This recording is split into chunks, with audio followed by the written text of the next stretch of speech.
People, I just finished this book and it blew my mind. As you can see, it's the last book of the Girls trilogy, and this is Girls of Fate and Fury by Natasha Ngan. And I have to say, for me, it's like the perfect way of closing this trilogy, of ending this story, because it's amazing for me. Everything that happens in this book, it's perfect. I wouldn't have wanted anything to be different. I mean, it was amazing. It was everything that I was expecting and some. I have to say that when I read the first book, Girls of Paper and Fire, I did love all the magic system, all the different castes, different power stratus. You know, you have papers who are like seen like the more weak and all of that, and you have the ones that are like full demons who are the more powerful. And I love this idea of having this demon king who, you know, who is an abusive ruler, and he abuses his power, and he uses and abuses girls. He has girls sent to him so he can have his way with them. And this idea, for me in a book to see this, it was so powerful, not because I did enjoy seeing that, but because there's people who have been in abusive relationships, who have suffered from sexual assault or sexual violence, who have been told by others, you know, that you have to fit in this square, or that you are not enough, or that you know, are weak or whatever. And to have this kind of things put in a book, and having this group of girls who, when you begin the book, they are seen like the weak ones, while the rest of them are the powerful ones and the ones that can do whatever they want with them. And having this group of girls saying, no, it's enough, you don't own me, and maybe you're abusing me right now, maybe you are causing this trauma to me, but there is parts of me that you won't be able to touch. There are parts of me that are free. There's time that I enjoy with my friends, with my family, doing whatever it is that I like. And those are like these sacred parts of me that you won't be able to destroy. And having these girls being able to draw strength from those parts of themselves who they see as the powerful parts, the untouched parts, the parts that are going to define them in the future, and having them, you know, relate with the other girls and draw strength from each other. I think that it's a very powerful concept to find in a book. And also, what I did love about the trilogy is that Natasha never pulls back in the way of offering. I mean, you have these girls who have experienced all these horrible things. They have been sexually abused, they have been physically abused, they have been told that they're worth nothing. And what I did love about this book is that all of this, obviously, in real life, it creates trauma. It leaves you with unhealthy coping mechanisms. It leaves you with post-traumatic stress. It leaves you wrecked. And you began this journey towards, you know, healing or trying to overcome all these fears, but all of this is real and stays with you, and it's like those scars, you know, remain with you, and this is the new you that comes, you know, from all the things that has happened to you and how you deal with things and all of that. And I love that in this book, all of these issues of trauma, of surviving, you know, of trying to find yourself again in the new you that you are now. I love that Natasha tells all of this story with all these things, you know, waving inside the characters. And for me, that's very powerful, because sometimes you read a book and the character has been abused, and then it's like, in the next chapter, it's all laughs and everything is perfect, and it doesn't work like that. And sometimes you're going to feel better, and sometimes you're going to feel worse, and that is like, not everyone heals in the same way, and not everyone copes in the same way.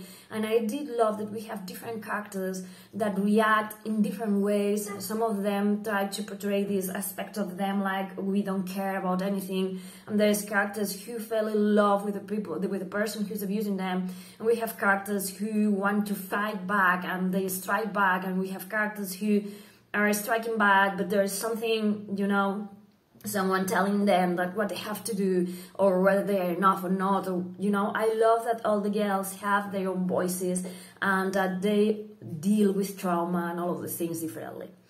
Okay, yeah. Sorry. In this book, we are going to find the girls where we left them in the previous book. Lei and Wren are separated.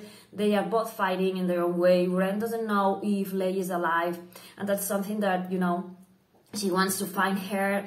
And they left things in a place where not everything was okay, because Lei told Wren that she was a fighter, and you know it's okay to fight, but she had to begin to discern where a hook or where lending a hand was more needed than a blade killing or something like that. And so yeah, they ended like not in a very good place, and then they got separated. Both of them are regretting the things that they did say in the moment that they have the chance to talk.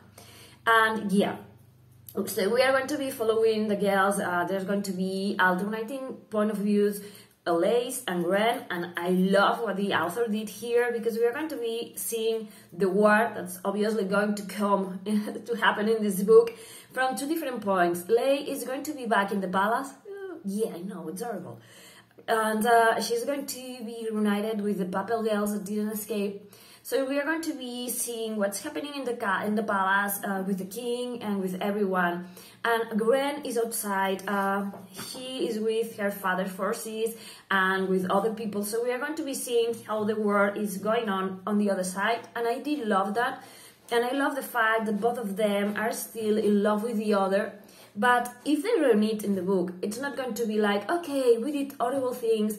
We say horrible things to each other. We're trying to survive, I know. But, you know, no, they're going to be when you have someone that you love and you fight with them. And sometimes, you know, there are things that need to be addressed. And I love, as I said, that Natasha doesn't pull her punches. And here we're going to have that.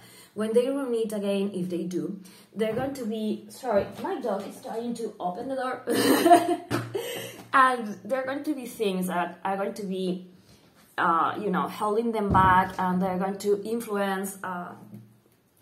Yeah, thank you. It distracted me completely. What I was trying to say is that I love how real the relationship is. They had a fight. They say some nasty things to each other. Some of those things were like kind of true-ish. You know, maybe things could be done differently. Maybe they couldn't. But I love that when they see each other again, it's not like we kiss and make up. It's like those things were said for a reason, and we are in this moment, in this war, and you know, it's not all forgiven just because. We are going to have to fight to heal our relationship and to understand why the other part sees the things the way they do. And for me, that was also amazing.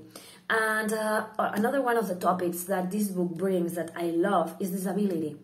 I know the author has disabilities, and I do too. So having characters suffering from pain, for me it's amazing. Not because I want anyone to be in pain, but because there is people who live daily with pain and have chronic disabilities and chronic illnesses. And to see this in a book, it's very important because you feel seen.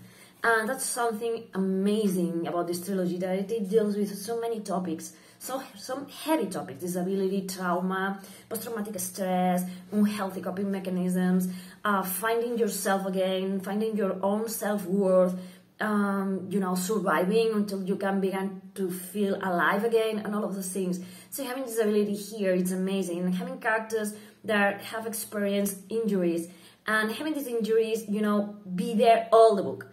It's like what I was saying before. Sometimes you have a character that injures himself or herself, and in the next chapter everything is okay. And I don't know, they have like a back injury, but they can ride a horse and they can fight and they can do whatever, and it doesn't bother them, and you're all there with your back injury thinking, what? And I love here that Wren has a back injury and it does bother her, and it does that all the book. And also I love the idea, as I said at the beginning, that each one of the people who are experiencing pain are doing so in different ways. Nita, for instance, she breaks her back. Yay! And she's coping with it in a very particular way. It's like, I have an illness, but I'm much more than that. I'm not going to let it limit me. And I love her, despite the fact that she has become disabled, that she has this strength in her of, you know, of being cheeky, of being alive, on doing the best she can with the circumstances and everything that she has been given. And I love her for that. And there's characters who suffer illnesses in different way, like, okay, this has changed my life, this has changed the things that I can and can't do, the way in which I relate myself to other people, because other people can do things that I can't anymore. And I love that we have different takes on disability, how it makes you reflect on how your life changes, because this is something that happens when you are diagnosed with a chronic illness. You, at least I myself, try to hold on to life as it used to be. And it comes a point in which you have to let go and accept that things have changed, that you're different, and that you have to adapt. And, you know, there are days that you're going to be able to do more, and there are days that you won't be able to do anything, and it's okay. You need to hear yourself and let yourself heal. Yeah, it doesn't work always. Sometimes my body is telling me, relax, and I'm like, but I have to clean the home. Yeah, you know what it's like. Okay, I know that I didn't explain much about the topic of the book and the summary of the book, because if you haven't read the first two, I don't want to spoil anything. And if you have read the first two, this one is amazing. I mean, I love the first one. The second one was okay too, but my first one my favorite keep on being the first one. But after reading this one, I have to say that for me this is the absolute best.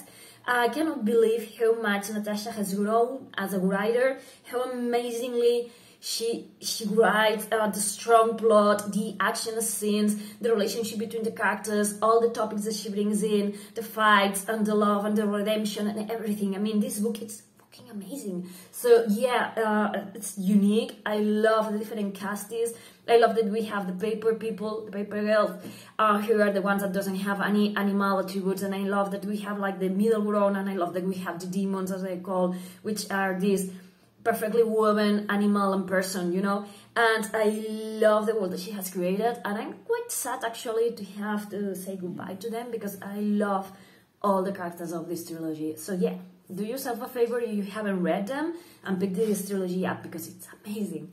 Thank you, Natasha, for writing this and for everything that you have put into this book. So yeah, thank you for watching. Bye.